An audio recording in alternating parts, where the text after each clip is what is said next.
But now, I mean, do you remember a serious suspension for gambling doesn't make any fucking sense. Like, what does that do? Do you remember the details? I didn't know all the details. It does make sense. I mean, I was reading up on it. In 92, he was called to testify in the criminal trial of a drug dealer why Jordan had signed a personal check for $57,000 and gave it to this drug dealer. So he's like on trial for money floating around with drug dealers. He claimed it was a business loan. And then when he went to trial and was under oath, he was like, yeah, I was paying that dude for gambling losses. Then in 93, a San Diego businessman wrote a book called Michael and Me, Our Gambling Addiction, My Cry for Help, where he claims that Jordan owed him $900,000 for gambling on the golf course, which, can you trust a book called Michael and Me, Our Gambling Addiction? I don't know. I feel like Michael would have sued the fuck out of that guy for slander if it wasn't true. And then Michael was spotted in Atlantic City in the early hours of the morning during the Eastern Conference Final at a casino, which is super illegal. You're not even allowed to be in casinos during the season. I mean, that I guess you could be like, it wasn't me. Okay, I was another.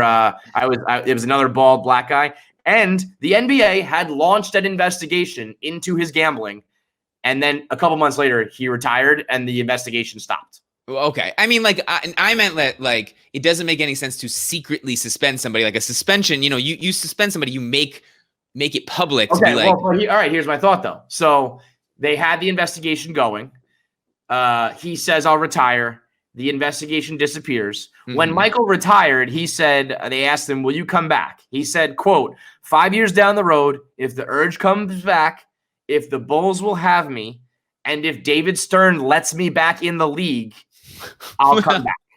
All right. That I don't know why you would say, I mean, I guess you could say that, if you're being, I can see a guy saying that about, I can see a guy saying that about a friend's girlfriend. If Jessica will let me back in, meaning you put up with me all the time. And it's there's an expression. It is funny. If they'll have me, like the Russo brothers they said, they did a Endgame live watch and people said, are you going to do another Marvel movie? And they basically were like, if Marvel will have us, we'd love to do it.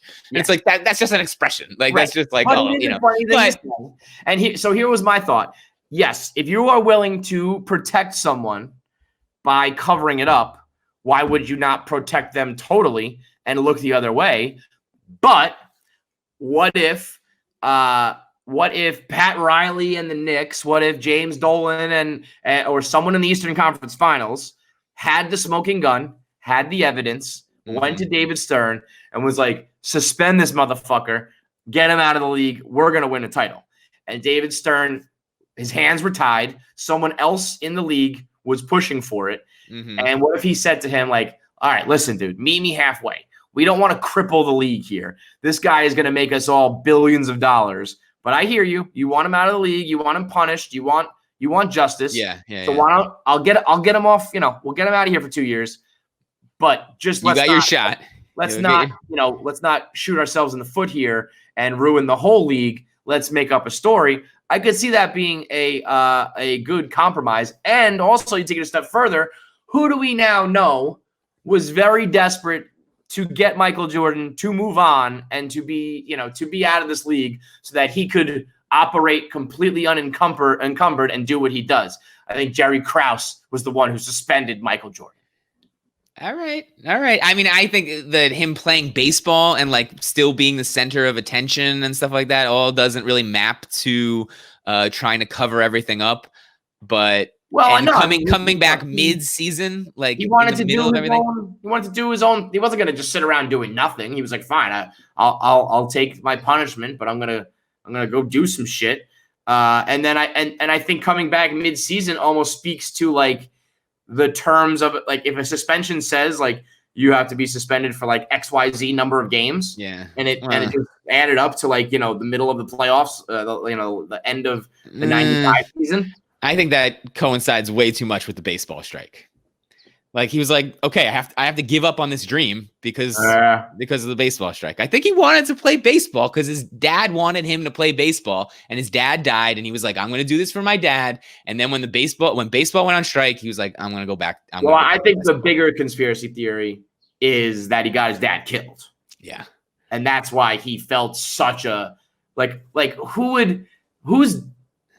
my dad would not want me to give up on my $30 million job and the thing that I dominate the most to go play ball. But if I had an extremely guilty conscience because I did some reckless gambling shit and got him murdered, and then I felt that I owed him a debt and I had to go make a dream come true, that makes a lot more sense why I would go a dude who's ultra competitive, super conscious of his image as like a winner.